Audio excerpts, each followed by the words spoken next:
Well, the Hunter Biden pardon has nothing to do with Hunter Biden. It has everything to do with Joe Biden. Pay attention to this. In the biolabs and the money laundering scheme that's been run through Ukraine. If you're wondering why Hunter Biden was pardoned in the way that he was, then you need to follow the money right to Ukraine. So the timing on this, the dates on this. So here's the actual pardon. To all those whom these presents shall come, greeting, be it known. That this day, I, Joseph R. Biden Jr., President of the United States, pursuant to my powers under the Constitution, granted hereunto Robert Hunter Biden a full and unconditional pardon. Unconditional. But what are the dates? Look at the date there specifically. During the period from January 1st to 2014 through December 1st, which is yesterday, 2024. Okay, so that means that it expires yesterday. He better not do anything today forward. Right, yeah. So today going forward, right? He can be prosecuted for anything he does today. Stick to your feces. He better keep his nose clean. His nose clean and his hookers out of his room and all of that stuff. Mm-hmm. Nose. But it's the 2014 date that stands out. Okay, yes. Why is this so important? Well, this date is so important because it all ties back to Ukraine and the bioweapons labs there and the dirty money laundering scheme that was set up where money is being funneled to Joe. So again, it's not about Hunter. And of course, it's not about him and his tax scheme and paying back taxes and not registering a firearm properly. That's of course the conviction. Nobody really expected him to get a prison sentence anyway. He probably was going to get some type of parole or sweetheart deal. He already had that on the table. So it feels more like, we covered when his sweetheart deal was presented, which would not have had any jail time, but the judge noticed it came with a blanket pardon, and she refused it, forcing the Justice Department to go back to litigate this again. So now that feels purposeful, because had he taken that sweetheart deal, it may not apply to anyone in and around the corruption that had to do with Ukraine. So War Clandestine posted this, and I'm going to paint a whole picture here, tie all of this together on this show. So Joe pardoned Hunter for all crimes he might be involved in starting on January 1st, 2014. Why did he pick that date? And I'm glad he caught on to this, because this was the thing that stood out to me immediately. Because he says, because 2014 is when the CIA and the State Department took over Ukraine. 2014 is when Hunter Biden's bio company Metabiota began looking for coronaviruses in Ukraine. Joe is not just covering the drug and gun possession charges. Joe is running cover for all of Hunter's criminality in Ukraine, which is really Joe's criminality in Ukraine. Yes, he hits it exactly. This is not just a pardon for Hunter, he says. This is a pardon for Joe. Bingo. You got it right. Now, because presumably his addiction predates 2014. That has nothing to do with it. It has nothing to do with those dates, when really it's drug possession crimes that nailed him for this. So go ahead. Does Metabiota ring a bell? Well, it should, because if you've been watching our show for any length of time, we've done whole deep dives on Metabiota. I've covered it extensively. Ukraine, the dirty money that, of course, Hunter Biden was involved with. Now, as we recently reported on Redacted, back in 2014, a firm called Metabiota, which specializes in detecting, tracking, and analyzing potential disease outbreaks, signed an $18.4 million contract as a subcontractor for Black and Veatch in Georgia and Ukraine, both of those countries. Metabiota was started with the help from President Joe Biden's son, Hunter Biden, and his investment from Rosemont Seneca Technology Partners, which he founded alongside John Kerry's stepson in 2009. But they really didn't get up and cranking until 2014. So that date is very specific. It is very specific and on purpose. Then, surprisingly, the top Ukrainian prosecutor at the time started looking into this shady connection between Hunter Biden and these biolabs in Ukraine, which, by the way, we were told didn't exist and was a conspiracy theory, right? Until Victoria Nuland was forced to admit under oath in front of the Senate that, in fact, they do exist. But it was, you're a conspiracy theorist. If you talked about biolabs, they labeled us a conspiracy theorist for talking about them. So F you. Yeah, they're true. So when then Vice President Biden caught wind of this, that Ukraine was looking into these shady connections, like Ukraine, which is one of the most corrupt countries in the world, was actually, the prosecutor was looking into these shady connections with Hunter Biden, these biolabs, Metabiota, all of this. Well, that's when Vice President at the time under Obama caught wind of this, and he asked to have that prosecutor fired specifically. We know this because he bragged about it right in front of the cameras. Remember this? I went over for, I guess, the 12th, 13th time to Kyiv, and I was supposed to announce that there was another $1 billion loan guarantee. And I had gotten a commitment from Poroshenko and from Yatsenyuk that they would take action against the state prosecutor, and they didn't. So they said they were walking out to press conference. I said, no, I said, I'm not going to, or we're not going to give you the $1 billion. They said, you have no authority. You're not the president. The president said. I said, call him. I said, I'm telling you, you're not getting the $1 billion. I said, you're not getting the $1 billion. I'm going to be leaving here. And I think it was, 6 hours? I said, I'm leaving in 6 hours. If the prosecutor's not fired, you're not getting the money. Well, son of a bitch. Got fired. Wow. How'd that happen? Which is what Trump was impeached for. Right. Which is exactly what Trump was impeached for withholding funds in order to ask for a personal political favor, which was asking Zelensky to look into this very thing. So it was corruption and come on. As, this one has a shit ending, you guys. Sabrina points out in our chat here, says 11-year blanket immunity. 11-year blanket immunity. That's what this is, unconditionally. And so when they started looking into these documents, when all of this was coming to light, then, of course, Ukrainian dictator Zelensky ordered the destruction of all state documents associated with Metabiota, according to the expose. That was February of last year. Leaked documents showed that Zelensky ordered the destruction of all documents related to this Hunter Biden connection. And then wouldn't you know it, overnight, by the way, just today, the Biden administration has ordered another multi-billion-dollar handout to Ukraine. The Biden administration is forcing another, $70 million to Ukraine. Go ahead, Philip. I'm just having flashbacks to that video we showed outside the records department in Ukraine, where they were just had like burning piles of documents, burning them like right out on the lawn. Well, what's funny about that video, good memory, is that NBC News was live at the time, and they were saying, the buildings behind us here in Kiev were attacked by Russian forces, and you can see the fires burning. It wasn't an attack from Russia. You could literally see the workers walking out of the building, dumping documents into a fire. It had nothing to do with Russia attacking a building. It had everything to do with them burning documents.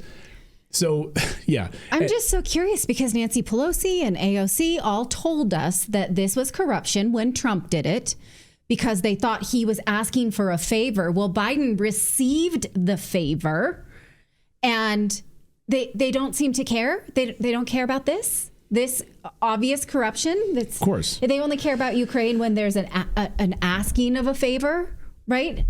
It's wild when we go back to the actual impeachment trials of President Trump asking Zelensky to look into this, which clearly was corrupt, and he got impeached for it, but the original corrupt act was never punished.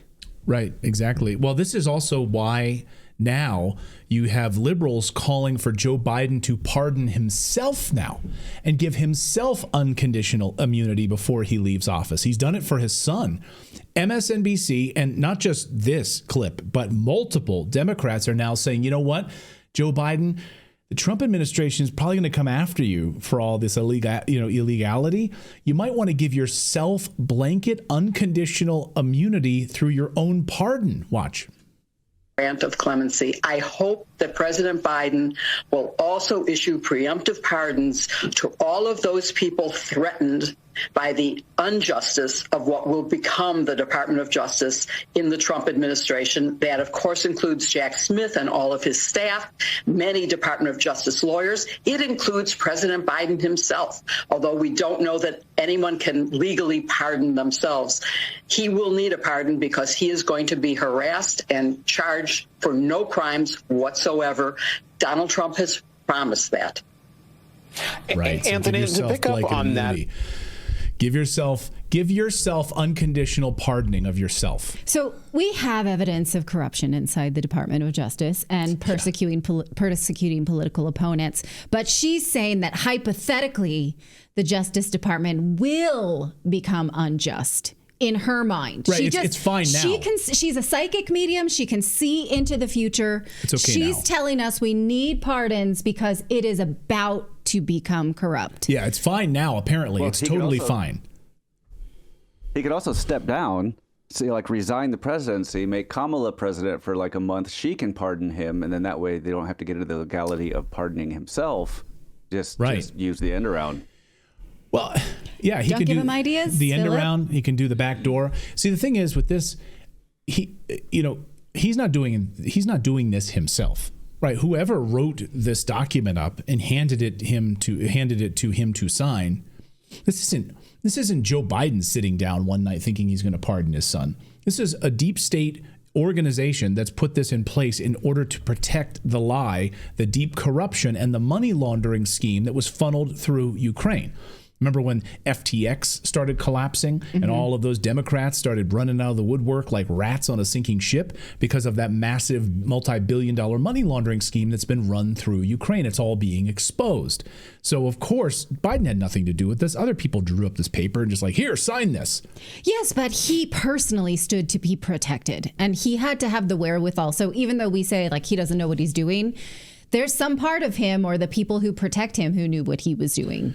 Well, it's funny about it. If you got to go back in history just a little bit, like all of what this had just happened over the past 24 hours was supposed to be stopped because Congress, Adam Schiff, Democrats were so worried about this with President Trump that they introduced legislation to make sure that something like this wouldn't happen. You wouldn't be able to grant a pardon to a family member in the event that there was corruption and and you're president of the United States. Adam Schiff, take it away. So the president's pardon of Scooter Libby, Congressman, has inspired you to propose new legislation. What exactly would it do? What it would do is say that in the event the president pardons anyone in an investigation in which the president is a witness, a subject, or the target, those investigative files will all be turned over to the Congress. The Congress ought to know whether the president is using the pardon power to obstruct justice. The American people have a right to know. I think it is clearly constitutional. It doesn't prohibit him from granting a pardon, even a pardon he shouldn't grant. But it does say that we will be able to at least find out whether the president is using this power to shield himself from liability. It offers transparency at the very least. Yeah, Don Lemon. It offers transparency at the very least, doesn't it? Whoopi Goldberg today on The View just a few short moments ago says, it has nothing to do. I mean, the reason this is okay is because Hunter Biden is a drug addict, but President Trump, is clear of mind. So that's the distinction here. This pardon is okay for a drug addict. Watch.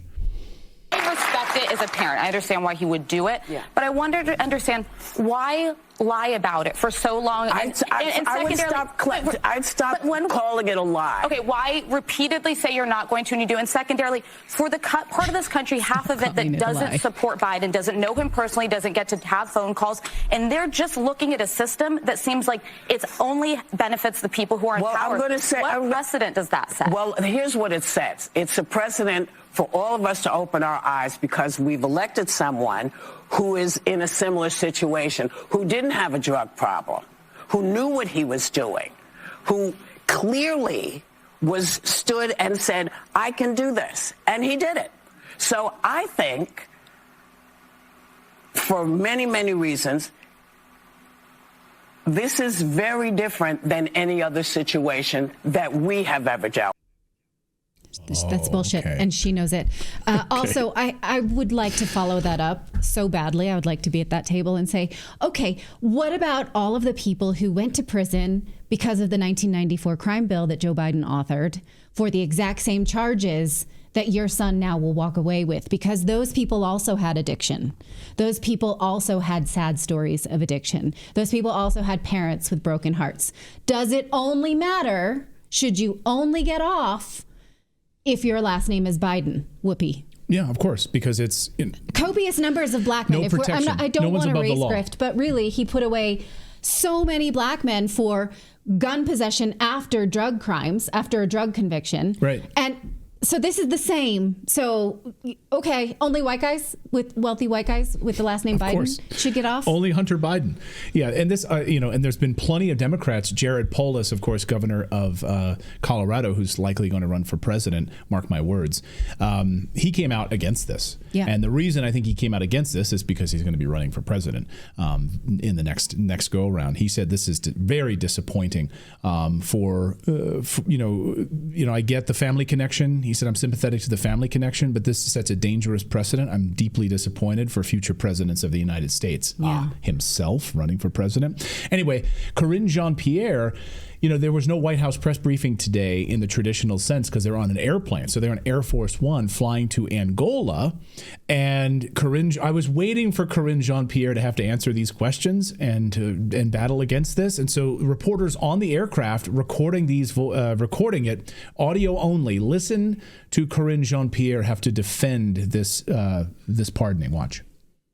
He's saying his own Justice Department is broken, Karine. He believes in the Justice Department. He believes that After saying all that? He believes in the Justice Department? This is his words. He said this. This is the president saying this. He just said it's infected with politics. I said I would not interfere with the Justice Department's decision-making. I kept my word, even as I have watched my son being selectively and unfair prosecuted. So how deep is the rot? How many selective prosecutions are there at the DOJ? What I can speak to is this particular case, which is Hunter Biden, who has the last name of the president. So the selective prosecution, I love the question, right? Which is, so the Department of Justice, we stand by the Department of Justice, but then in this particular situation, there's selective prosecution. So he asked, how deep is the rot in the Department of Justice? There's no rot. It's perfect. Go ahead, Philip. Well, in what way is staying out of it? Where does pardoning the person that's being accused fall into the staying out of it? Because it seems to me that's getting awfully involved. Exactly. Yeah. All right, I feel personally robbed that there was not video of that. I know. We were looking for that. It was like watching The View on the day after the election. There's only audio of you on a plane. That's not right. I don't like that. Somebody, please, in the press pool, when we get more video of her, you need to ask that question again because I need to watch her body language. By the way, Karine Jean-Pierre knew this was probably coming on a Sunday. She's like enjoying her Sunday afternoon. Yeah, and then she was like, I'm calling in sick And tomorrow. then she's like, oh my God, this is what my Monday is going to look like. I have to answer this garbage now? Yeah. Anyway, I do want to tell you about our friends over at American Financing because the Fed, of course, dropped interest rates. So you need to call our friends at American Financing today. Now's the perfect time to consolidate any debt you might have, reduce your monthly expenses. Under this Biden administration, it's been brutal. A lot of us have been forced to use credit cards because of the ridiculous prices at grocery stores. Power and even childcare costs have skyrocketed. The debt is really expensive with credit card rates being insanely high, like over 20%.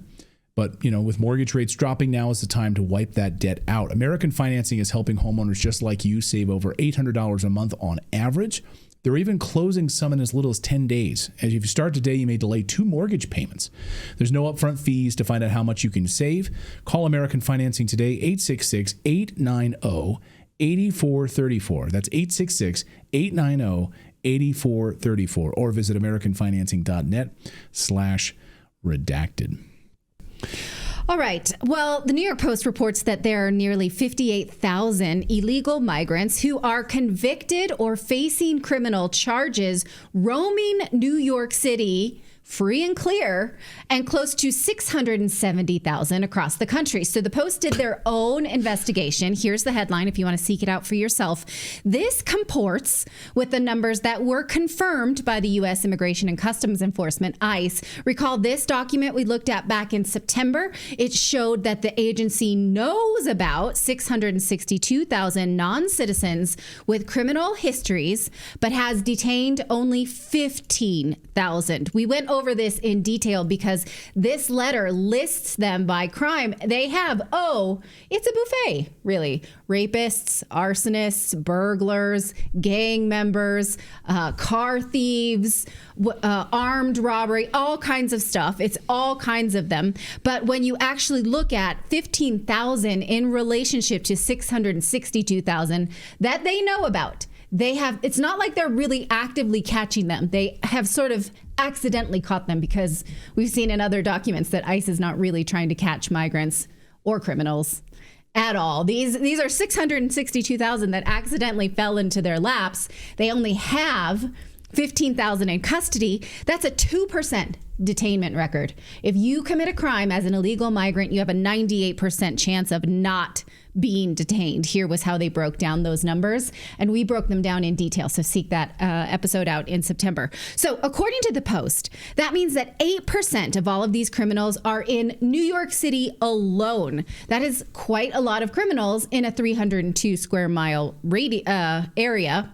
Now, no wonder residents there have complained. Councilman Robert Holden, he's a moderate Democrat from Queens. He said, these numbers make it clear what everyone but our elected officials already know. Sanctuary city laws are endangering New Yorkers by shielding criminals instead of protecting law-abiding citizens. And as for everyone who says, well, most migrants are not criminals, that's true. That number bears out. That means 7.7% of them are criminals and over 90% of them are not. That's still a really high rate. And the way that ICE is supposed to work is you apply to become a citizen, you present a clean background check, you continue to check in and make sure that your background check is clean. And if you commit crimes, you are supposed to be deported. That's how the system is supposed to work. So almost 8% of migrants being rapists and thieves and criminals and gangs, right? That's not okay. That means our system's not working. So New York politicians are sort of responding with tough talk, like Kathy Hochul's like, well, if I know about criminals, I'm going to deport them. But you do. They're there. They're on the books, right. And she hasn't. And New Yorkers are still paying taxes to support migrants. Over the weekend, this was reported that the city had committed $220 million to rent the Roosevelt Hotel, which is a Manhattan landmark owned by the government of Pakistan. The hotel houses over 1,200 rooms and is being used to accommodate undocumented migrants for 3 years under a lease. So the deal will take U.S. tax dollars and transfer it to the government of Pakistan to house illegal migrants at a rate of $220 million. So here is Tom Homan discussing this on Fox News. The Democratic mayor in New York, Eric Adams, a former cop, is ready to work with you. I hope so, because I've just been notified he wants to sit down and meet with me. I'm willing to meet with him. I'm willing to meet with anybody to help make their community safer. Because again, prioritization out of the gate is public safety threats. Work with us on that. It makes your community safer. It keeps my officers safe. It keeps the community safe. Let's work together and get this done. When's that meeting happen? I haven't responded yet, but I'll respond this week. Okay, we'll be in touch with you and him. Wow. Eric Adams. He seems like changed a leaf lately. Eric Adams has been saying this, though. He has been motivated to do this since midsummer at least. So he might be the only one, but he needs law enforcement to do it. He clearly cannot do it by himself. He needs support and law enforcement. So we'll see if that happens. But in the meantime, New York City residents have to just chill out, knowing that there's 60,000 criminals on their street that are illegal, that shouldn't be there. They can't deal with, local criminals. They've got a brand new problem. Well, and I'm sorry, let me just finish this point. As the police commissioner, who has been dethroned since, said, these are very sophisticated migrant gangs. He called them ghost criminals, that the city has a hard time even tracking them. Well, 58,000 illegal immigrants in New York City, criminals that are rapists and murderers, et cetera. That's one thing. There's 607. There's always this like New York centricity about the country, like I know it's like focus on New York City, and that's very important. But in your other number there, that's 670,000 58,000 illegals across the United States, almost a total of 700,000. So there's 58,000 in New York City, right? 670,000 across the United States. Yeah. Rapists, murderers, known felons that the Biden administration has just wide open their doors to. Yeah. So here's a question for you. Why would the worst, and this ties directly to this story because this is a big piece of it, why would the worst DHS secretary in American history need immunity if he agrees to resign? Like, will Alejandro Mayorkas resign and then seek immunity before he does so? Well, the deep state scumbag is running scared right now across Washington, D.C. because they know what's coming.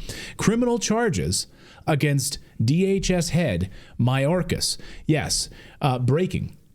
DHS Secretary Alejandro Mayorkas is reportedly negotiating his exit, wants to leave immune from any potential investigations from the Trump administration.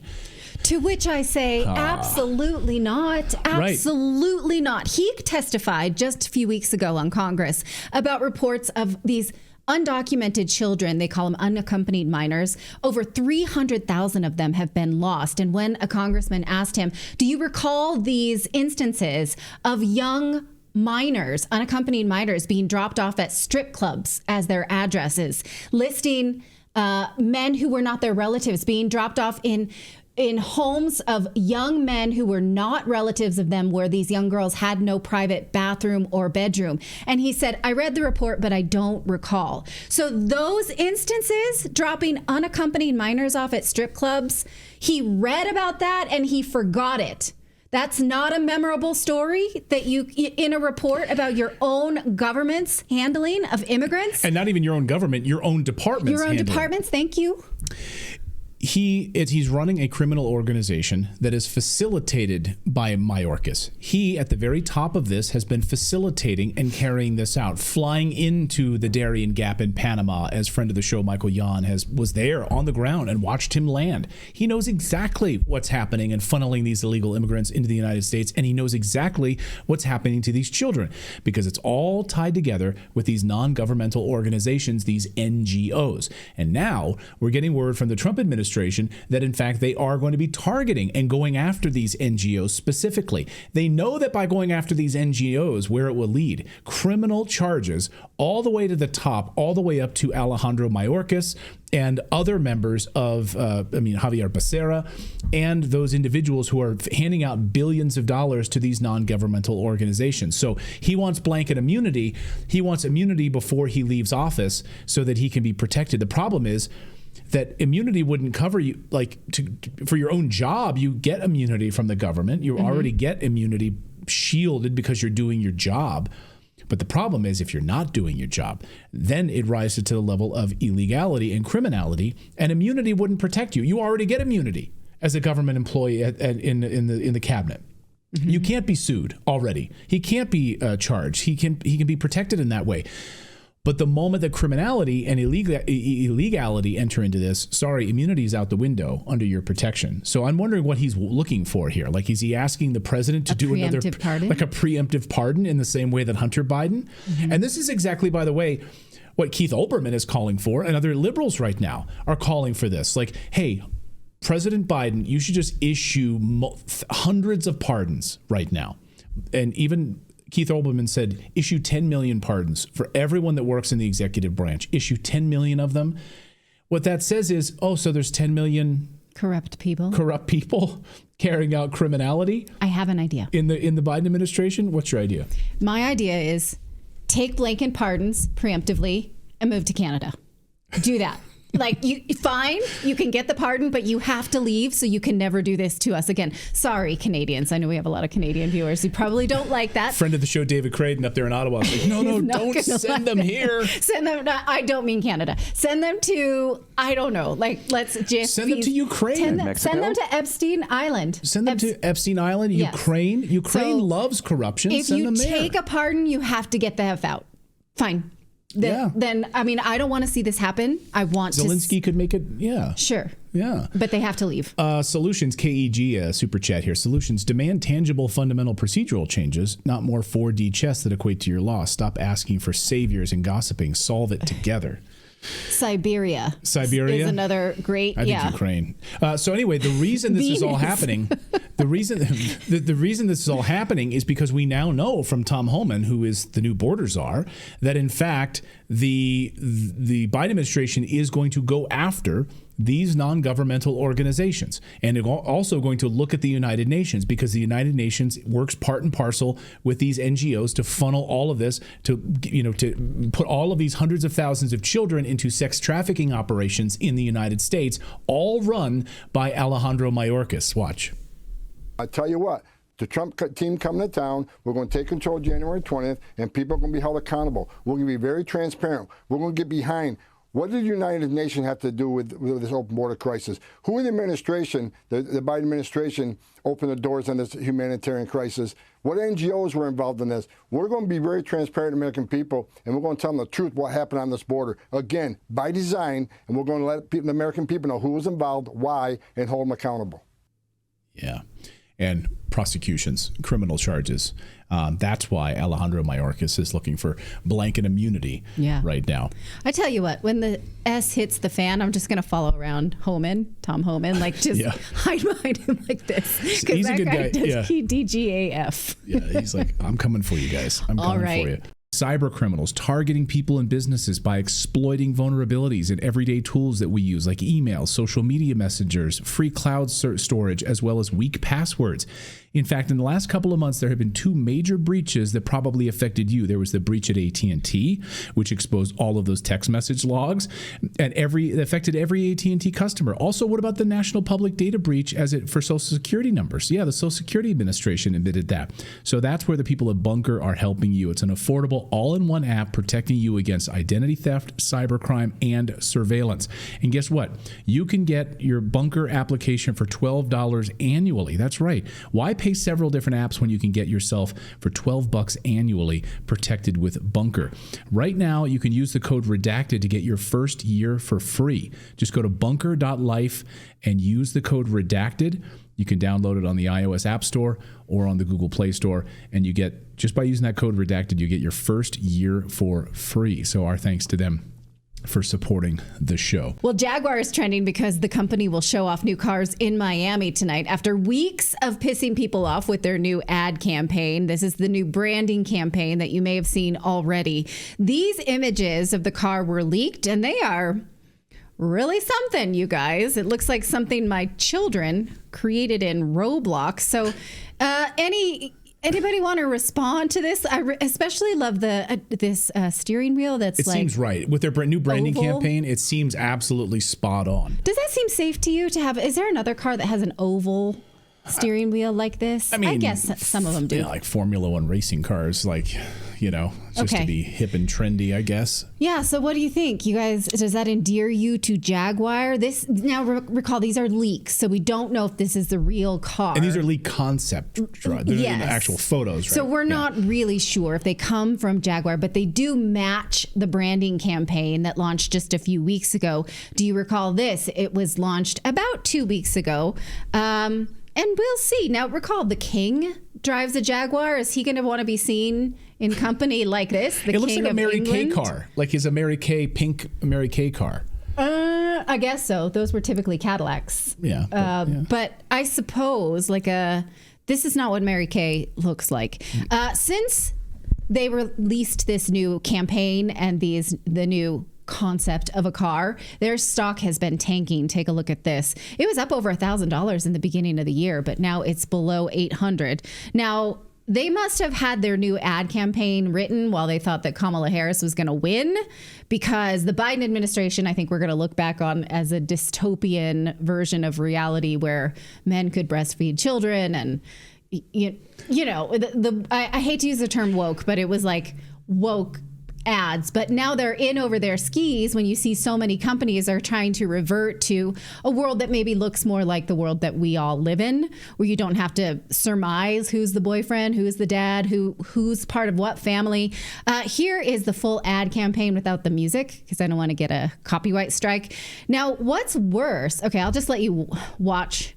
Again, this is not like the King's Jaguar. Or the Queen's Jaguar. They're saying, copy nothing. These are the types. Delete ordinary. That person looks like Brienne of Tarth. And I guess she's going to fight a bear with a sledgehammer. That's what they're trying to. They think that you want in on this, that you see this group of people and you're like, I wish I was hanging out with them. Yeah. I wish I had a sledgehammer and roughly shin guards or whatever the heck, What's worse is that when it was released, Jaguar was actually telling people on X, you don't get it. You're going to see. Here's Elon Musk saying, do you even sell cars? And he's like, yeah, come to Miami. Come see. And somebody said, go woke and go broke. And they said, go hard. Like, you just don't get it. This other person says, are you guys even a car company or something else? And they say, soon you'll see things our way. Oh, okay. This person says, that sounds like a threat. Right. Here's another one. Surely this is a joke.